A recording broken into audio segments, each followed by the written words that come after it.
Genesis Call, ladies and gentlemen. My name is Todd Dalton. You're on the Team Genesis training call. We do every Saturday morning, 11 a.m. Eastern Standard Time. No need for any formalities and introductions today. We're all family. I do ask you to get something to write with and to write on, because I always like to say to think is to put it in ink. You definitely don't want to miss anything the sheriff has to say today. So without further ado, let me turn it over to Janet Larson-Meyer so we can get this great training call kicked off. If you're there, Janet, let's take it away. Thank you, Todd. Good morning, Team Genesis. On behalf of Todd and Klaus and myself, we want to thank you for joining us on today's training webinar. We have a very special guest trainer, Leah Gregory, the sheriff and communications specialist here at CTFO. Leah was hired as our general manager in February of this year, and she and her family relocated to Vacaville, California to begin her new career with us. With years of experience in marketing and branding, Leah has proven to be a tremendous asset to our company. Recently, Leah was given additional responsibilities here, including overseeing our compliance department. She's trained to perform her duties related to this new role by one of the top compliance agents in the country. Today, Leah is leading the compliance and communications departments. Her contribution to CTFO directly and positively impacts you and me, everyone on this webinar this morning. Without further ado, I want to introduce to you our very special guest, Leah Gregory. Leah, thank you for being with us and facilitating this training on compliance. Thank you, both Janet and Todd. Thank you so much for having me here. I'm so excited to be here. I'm looking forward to just kind of getting the message out about compliance, and just thank you for the opportunity. Well, let's jump right in and talk about why this is an important topic to not only cover, but adhere to, Leah. Yeah, absolutely. So there are regulating entities out there for items such as ours. We fall under what is called the supplement category. We're not a food, we're not a medicine, we're a supplement. And the FDA and the FTC both exist as regulatory entities to make sure the things that supplements especially claim actually fall in line with what is allowable. We don't want to make any medical claims, so it doesn't fall under the medicine category, but it also makes, they want to make sure that what we're putting in our bodies is safe. What are some of the more common infractions that you see coming out of the field? Absolutely. All the time. The one thing that I see the most is people making medical claims. It happens a lot easier than most people realize. Simply putting, I know there's been some images that I've seen that just say, it has like a picture of our oil and it'll say something like seizures, question mark, fibromyalgia, question mark. Anytime that we name any known medical condition, anything at all, along with our oil, we have by default made a medical claim. It also happens a lot within our testimonies when we're just telling our personal stories. You know, a lot of people, they might have had some really serious medical things happening and they're just trying to share what's happened with them. But in sharing their story, they accidentally make medical claims that we really can't even say. So that's probably the most common thing that I see on my end, is just the accidental medical claims. We realize they're not done on purpose. It's just not knowing. But that is by far the most common. And it's a problem because what happens is everything that we put out there about the company, the FDA, the FTC, they have the ability to go back and find. And if we are found making claims that are inappropriate about our items, they could actually send us things. Either it could be as small as a fine, it could be as large as shutting down the entire company. Wow, so that is a major issue for all of us. Yes. To comply to. Yeah, no doubt. Leah, are most of these infractions happening on social media, I would imagine? Yes, absolutely. That is where I see the most. And it's the problem with social media is that it lives forever. Once it's out there, it's out there. Unless someone intentionally goes back and deletes posts, it's out there for the world to see, and anyone has access to it, even within our personal, like our private groups, those that we have to invite people out to. That might be true for even, let's say, Facebook. For the normal Facebook world, they won't have access to get into those groups without our permission. But regulatory entities like the FDA, the FTC, they have access to it all. There is no amount of invitation that is going to keep them out of those groups. And if we are under surveillance for any reason, they have access to everything that we post. Wow, I hadn't even thought about that, Leah. In our private groups where we're communicating a little bit more openly, even those can come under scrutiny. Absolutely. Leah, when we publicly post on social media graphics and statements related to our products and our business opportunity, what's the company's position on when it makes sense to put that the post origin is coming from a CTFO independent associate? When is that right? And when don't you want us to do this? Sure. Yeah, that's a great question. It's a little bit of a complex issue here. So a lot of people will go out into like even Google and pull images that they find so that they can market their business. We understand where it's coming from. However, the issue with that is that that's 99.9% of the time it's non-compliant information. We don't know where its origin is. We don't know where it's come from, who created it, but people are taking that and using it on their own page to help market their businesses. We absolutely do not want the CTFO independent associate logo added to those images, because then that brands it as though it's something that our company is doing, and we do not want our name on that. That being said, when somebody does market their own materials that they have created that has gone through the compliance department, that is the one thing that we also see consistently is people create things, they do not have them approved, and they just post them. And so it looks as though, because it's now got the independent associate logo on it, it looks as though it's been compliant approved, but it has not. So the correct steps would be, if you create anything, that first gets sent into the compliance department. I'll be happy to provide that email towards the end of the call so everyone will have time to write that down. My team and I will review it, make sure that everything falls in line with regulations, and then at that point you would be free to post. You know, I see, first off, we need to all know that avenue of communication to reach out and find out if it, is indeed what I'm looking to post compliant. So I get the importance of that, Leah, but I know the majority of my associates who are growing their businesses aggressive on social media are posting multiple times a day because the news feeds move so fast. How does someone who's posting 5 times a day stay abreast? How do you guys stay abreast with them and keep up with their needs? I think basically the bottom line is we need to get it. We need to understand what your position is. And if we're onesing and choosing ourselves every now and again, we'll be able to make that, that connection to you and your compliance department. But for people who are doing it multiple times of every day, they need to understand the rules on the playing field, and they need to abide by them, or what happens. What is the company's position when you see infractions on social media that clearly go against our compliance policies? Yeah, so one thing that we're in kind of a difficult position right now. As everybody knows, we are in this incredible rapid growth season, one that we are having a tough time keeping up with, but we are doing our best. One of the things that I actually have in the works is I am in the process of trying to hire somebody that's sole purpose is to police what happens on social media. Typically, when we see an infraction, just so everybody knows, I know compliance tends to have a little bit of a scary feel to it. Here at CTFO, we have a little bit of a different approach.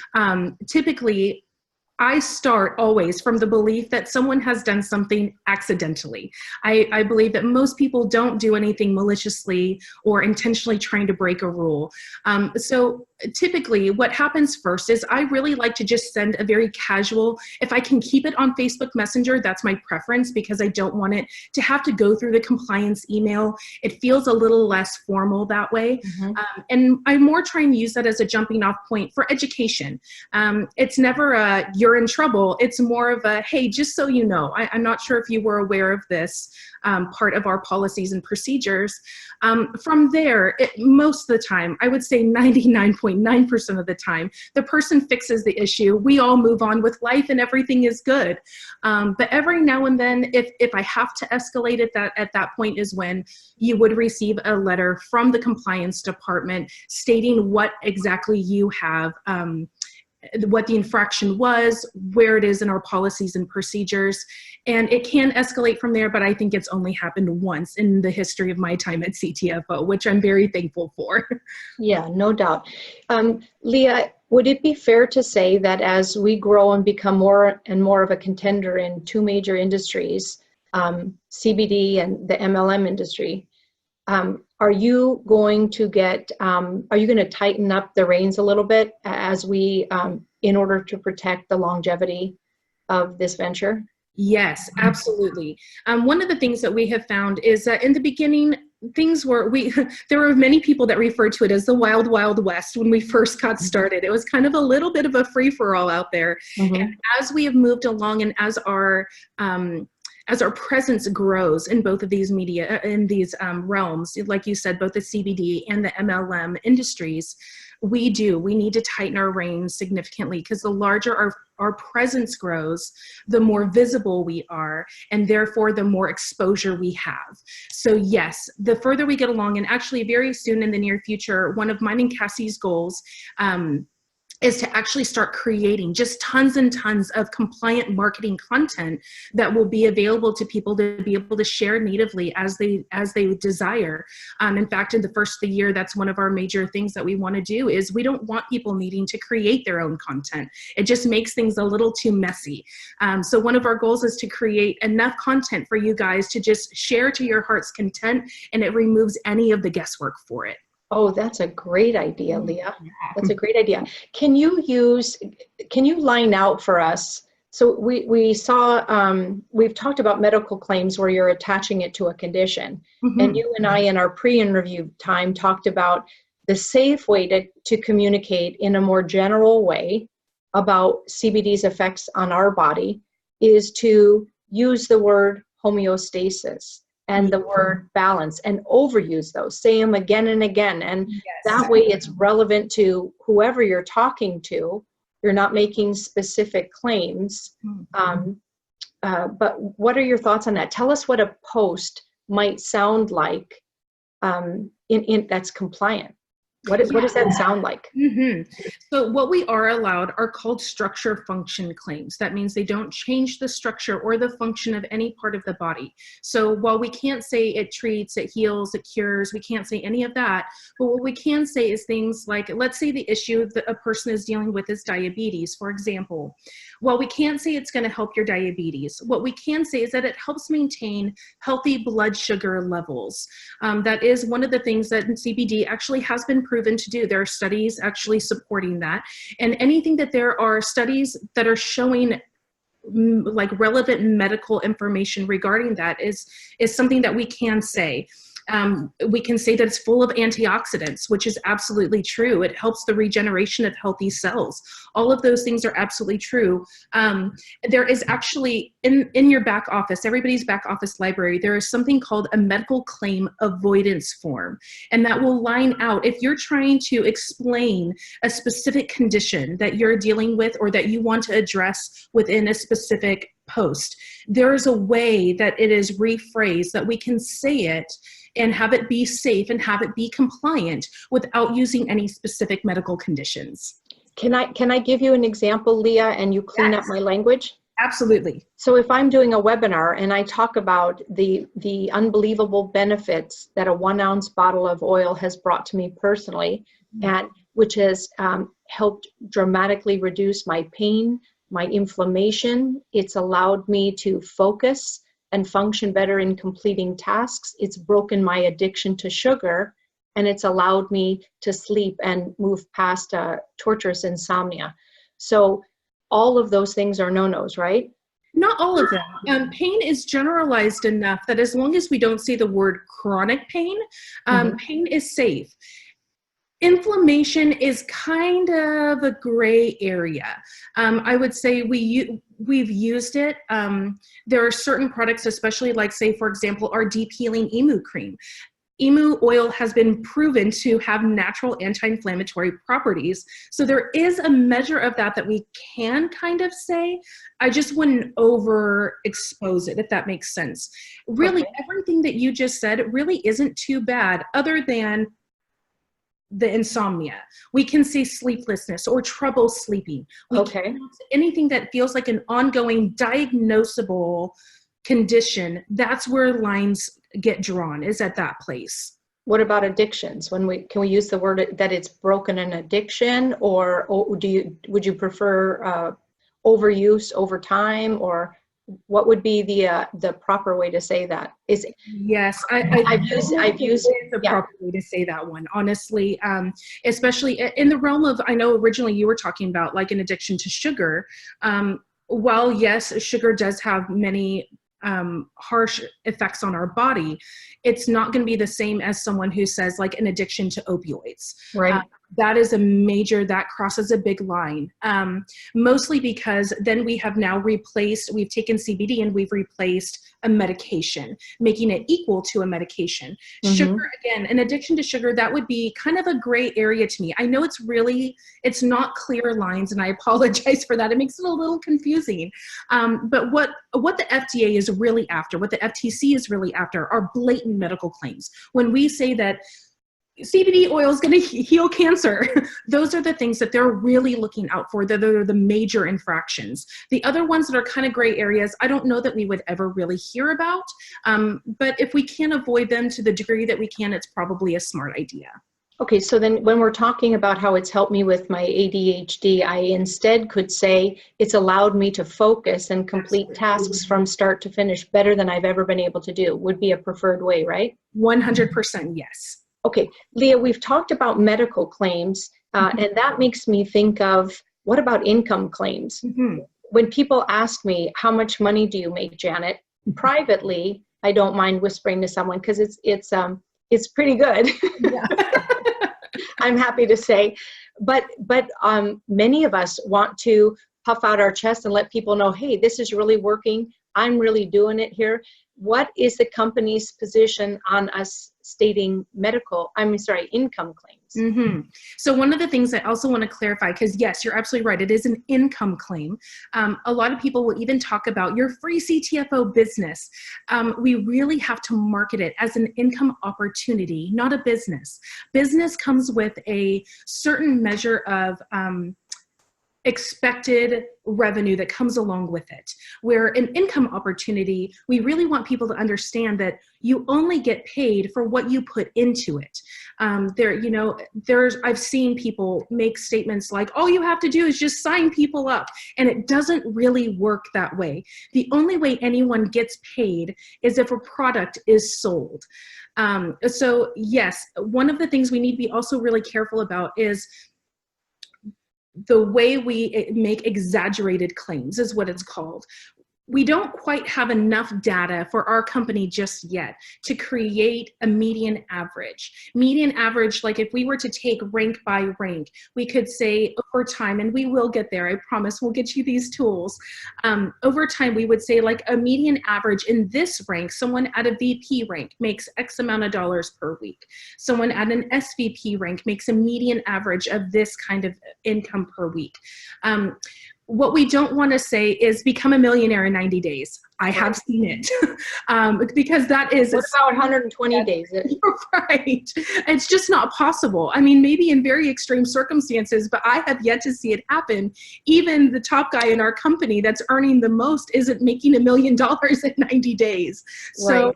We want to give people a very realistic expectation. This is not a get-rich-quick scheme. This is something that takes a lot of hard work and dedication, as you know from personal experience. It takes time, it takes energy, it takes a lot of dedication. It can have wonderful rewards, but it's not going to be something that happens quickly or overnight. Okay, so Leah, when I'm presenting this on webinars and when I'm disseminating my message and encouraging my associates to use my talk track, when I talk about us having an income earning, a money making opportunity or a business opportunity that looks very similar to business by what people expect from you, and you have to perform in order to reap the benefits, only you have a much more celebrated lifestyle in doing that. Is that okay because I never, and I don't ever hear my associates treat this like this is a lottery. I'm going to pitch something up to you and something's going to happen. So would that be okay to call it an income earning opportunity or a business opportunity? We Yes, usually try and leave the word business out, if at all possible. It's really not a massive, again, it's about the level of infraction here. And it's very minor. No one's probably going to come knocking on anybody's doors. No letters are going to be sent over simply calling it a business opportunity. The problem is typically when business opportunity along with very exaggerated income claims are made in the same statement, that's when we'll loop them in together. But if what you're talking about is as far as the expectations of what it takes to earn income is in line with all of that, it's probably okay. Okay, perfect. Let's see. Let's talk about, do we touch enough? Do we drill down deep enough, Leah, on our personal stories versus third-party stories? They all need to be contained within those parameters, not medical claims, not specifically listing out what would normally be a diagnosed condition, right? Generalities are better. Words like it helps us get to homeostasis or balance individual to us, right? Yeah, I would also say one of the things that would be really important in understanding the difference is if I'm posting my personal story on social media, as a representative of CTFO, all of the company's regulations now apply to me because I directly benefit from its success.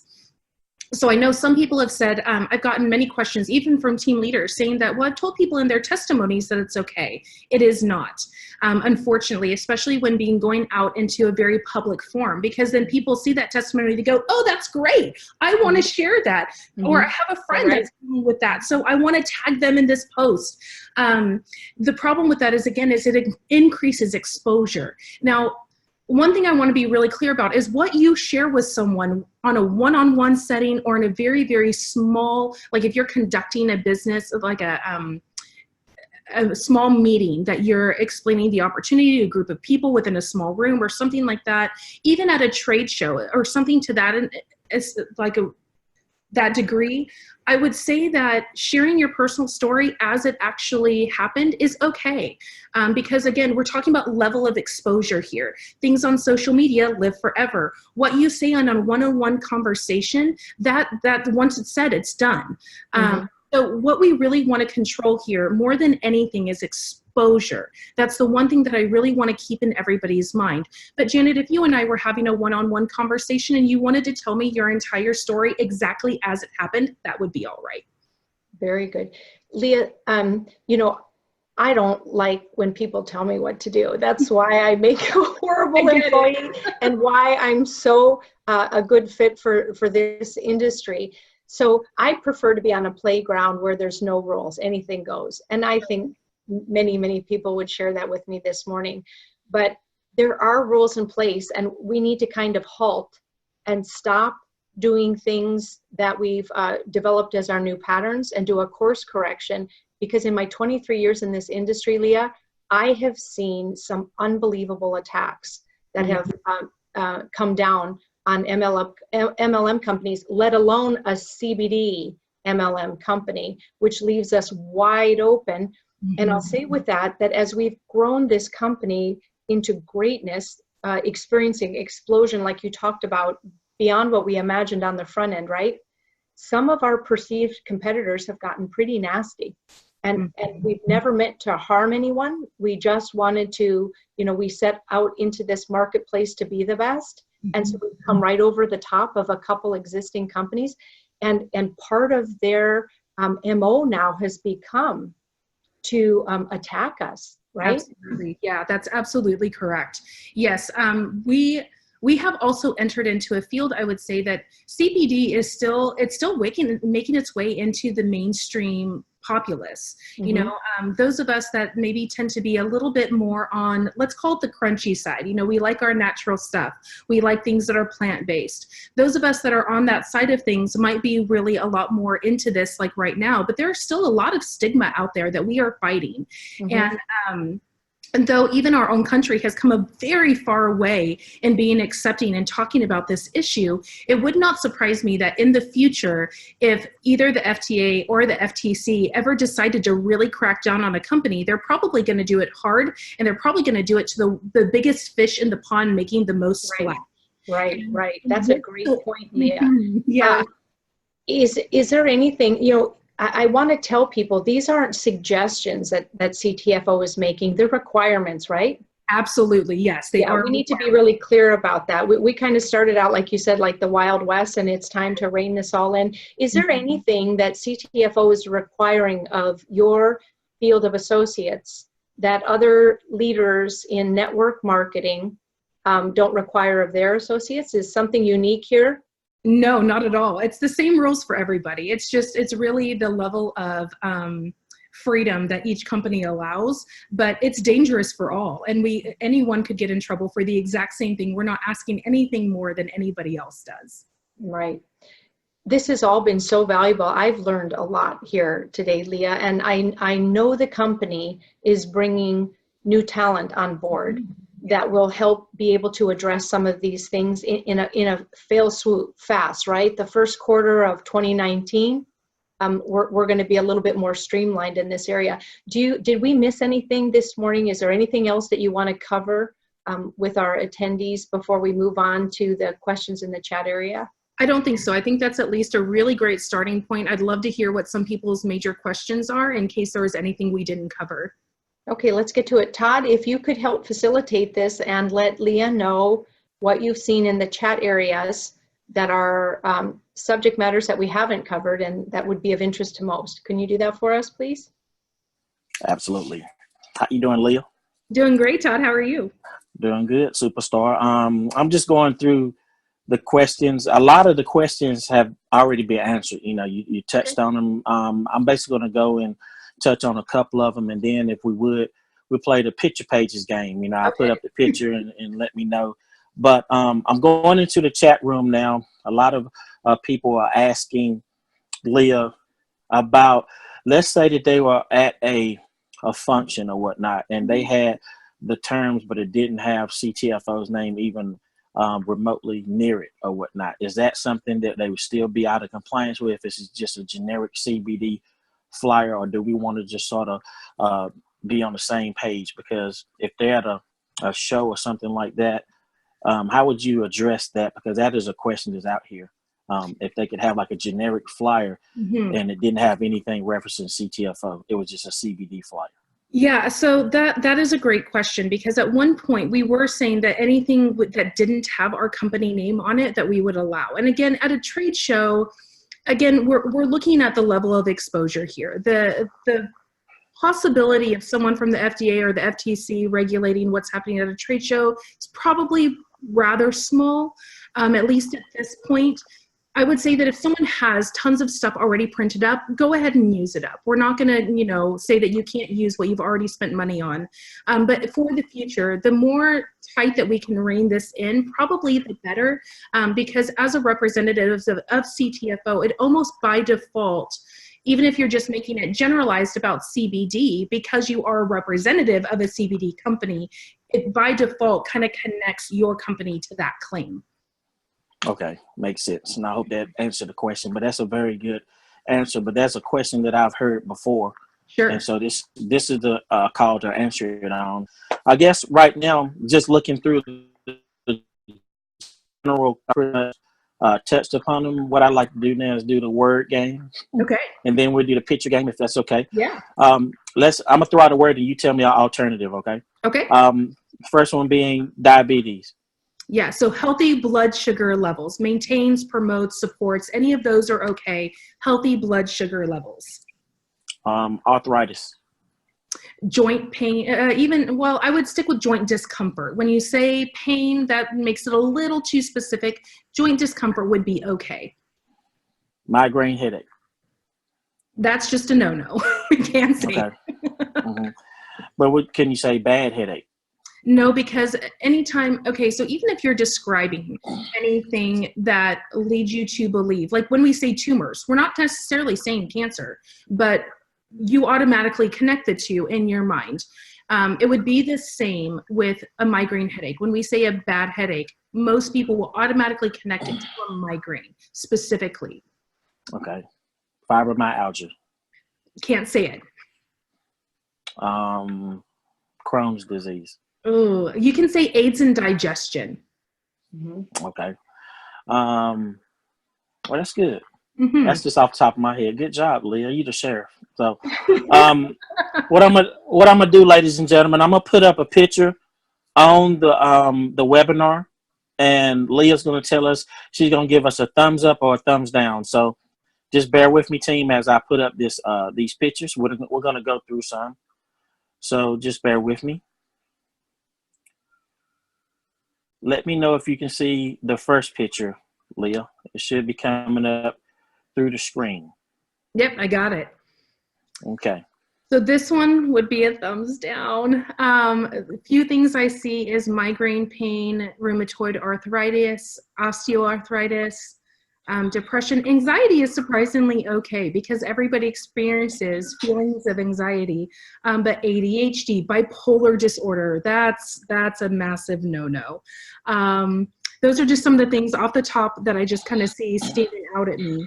But yeah, that one would be a massive not okay. Okay. Good deal. Let me do another one, team. Bear with me. And all of these are ones that either you sent me, Leah, or I've actually seen out on people's web pages and things. Perfect. So, what about this one? Ooh, yeah. Okay, so on the surface, it doesn't say anything wrong, right? It doesn't say anything wrong other than just looking for a natural alternative. CBD is a natural alternative, but the imagery suggests we are going to replace a medication with CBD oil, making the two equal to one another. So that's why that one would not be an okay thing to put up. Okay. I think it's important too, Leah, that you said that when, let's say that, because you want the leaders and team leaders and things to let their team members know, we're not out policing, or make you feel bad. This is to protect the goose that lays the golden egg, as Stuart says.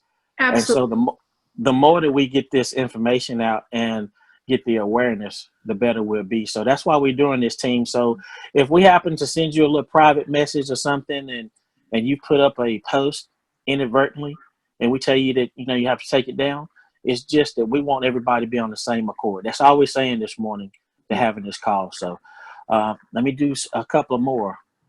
Isn't this picture page game fun? I like it. All right, let's go to another one here. Here's a blog. Let me know if you can see this.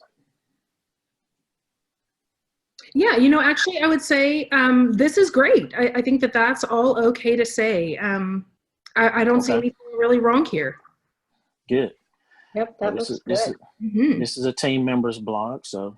That's a good one, Todd. It says a lot without and still stays within the parameters of compliance. I like that one. Absolutely. So Yeah, Pam gets a star. Good job, Pam. All right, let's go to a couple more. I think we should let her pick from the treasure box also. Okay, treasure box. Let me see here. This is sort of a redundant one, but let me just see. Yeah, same thing here.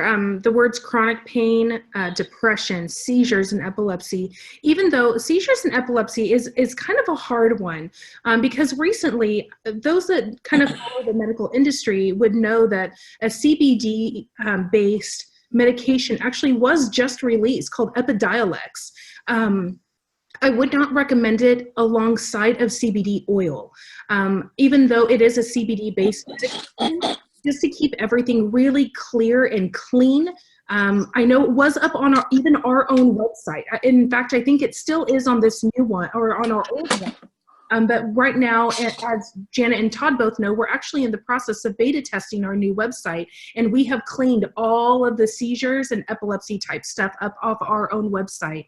Because again, moving forward, we're trying to kind of tighten and rein it back down a little bit. Okay, perfect. As I go through any more of these, Leah, does anything come to mind that you've seen at corporate that you need to tell us about? Maybe like I've seen the picture of the hemp plant, right? And it's, like when we relaunched Canada, they had that out, and then they had some little blurbs down at the bottom. Have you seen anything that pretty much stands out that people shouldn't be putting on their social media pages There was other than one what that, I'm saying? Yeah, there was one that in particular that came across my desk the other day. We had one of our associates actually even created an image that had the Gecko on it. Gecko that way, that said something about, it was kind of inference to the way that they word some of their slogans, and it had a picture of their gecko. Well, that's a trademarked character. And so we actually ended up receiving a letter from Geico letting us know that we are not to use their little guy that they have, their little gecko that they use. So, and I know there was another one sent to me that said something, it had a picture of Elmer Fudd, and it said something about busy hunting something. And again, that's a trademarked character. So anything that is owned by another company, we cannot use. I understand that it creates kind of a connection because it's something that's already familiar, but especially for trademarked items, we can't put our company name on it. We don't have the rights to it. They want to make sure that people don't mistake the Geico lizard for a stoner. Yes. Prudes. Todd, you're muted. I'm sorry. Here's one on the screen. Mm-hmm. What do you think about this one, Leah? Yeah, all of this is part of we understand that when people sign up as associates, even though there is a policies and procedures, it's like a 30-page long document. Mm-hmm. There's a lot to it, but these are all things that are taken right out of our policies and procedures for the company, and this is great. Whoever made this did a really good job. Okay, perfect. Well, I only think I have one more, but Janet, do you have anything to add as I'm picking another photo? Leah, I thought it was really profound when you talk about how our company touches up against others like competitors, and some of them still do to this very day, older than us, conduct themselves like the Wild West, and it really is almost anything goes, and they have to kind of operate like that to even begin to hold ground against our company. And then when regulators come down on them, their investigation will likely expand out to other big businesses, not the little guys, not the contenders, but the ones who are the phoenix bird of the industry, as I call us. So we really do need to mind our P's and Q's, not just for our own company, but for when others don't. It could bring problems to us in an investigation. So it really is important we get this right. And none of this is fun today, Leah. I got to tell you, I liked it better when we all got to say whatever we wanted in the moment. That was a lot more fun. Yeah, I get that, but we aren't here to ruin anybody's fun. We love our company. I mean, at the core of it all is we love this company. We've created something really beautiful and unique here. And I think we all appreciate it enough to protect it in the way that it needs to be protected, so that we can go on being part of something really special for a really long time. Very good. All good reasons, Leah. We're so grateful for you. Todd, oh, and then Todd's got another picture here for you. Yes. Yeah, this is the last one. I see this a lot, Leah, so you can dissect this and do some surgery on this one. Yeah, so right off the top, right there at the top, Parkinson's. That's a big one. That's hard we can't do that. Again, seizures, depression, PTSD. Now that's one that's a little bit hard because again, a diagnosable treatment, but I don't think I would ever, I know that I saw someone else clean it up with, they had a picture of a soldier saying that invisible wounds are real as well, or invisible wounds are real too. I feel like that would be a better way to go about rather than flat out saying PTSD, even though I feel like it's still a little bit in the gray area. I think it's one of those that at least for the time being, we can let it slide. But yes, again, cancer symptoms, cancer treatment, side effects, multiple sclerosis, HIV, none of that is allowable at all. Appetite loss, nausea, those things are okay. A little bit more in the gray area, but not too bad there. I think the thing that we have to keep in mind is that the bigger the claim, like cancer or Crohn's disease or HIV. That's a really big claims. Those are the ones that are going to be the biggest triggers for anyone in a regulatory job that's looking for this kind of stuff. Okay, good deal. Well, let me ask you this question, Leah, for all our graphic design people on the team. If they took this and did our homework based off of what you taught us today, can they take this and sort of take the words that are no-nos and make them into yes words, and then we run it by compliance to make an endocannabinoid system flyer or any other flyer for that matter? Yeah, absolutely. Of course. I mean, it's definitely, it's always a good idea to talk about the endocannabinoid system because it gives great education about why CBD oil works, why it matters, how it operates within our bodies. I would say that anytime that we can really hone in on the education process about why it operates the way it does is always a good idea. Okay. Well, that's all I had with the picture pages. So you did a wonderful job. I'm going to turn it back over to Janet. Thank you, Todd. That was really informative. And Leah, we want to thank you for breaking away from your family and giving us your personal time this morning.